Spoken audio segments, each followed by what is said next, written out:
Hi YouTubers, this video I'm showing you part 2 of the Oasis of the Seas, measuring with the Titanic.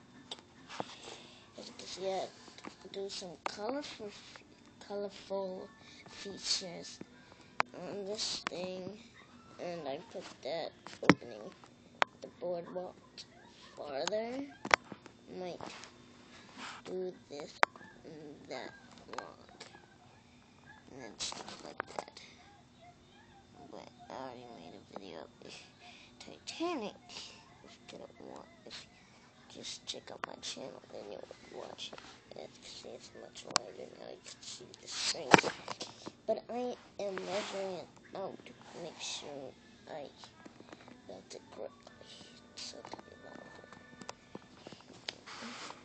The backs are way different. The middles are way different, you know. So yeah, that's part 2. A little short video. It's just that I haven't got that done. I'm doing it. This is part 1 and part 2 on the same day because just did all that. I decided to do it colorful since I didn't have enough white bricks. So yeah. So thanks for watching.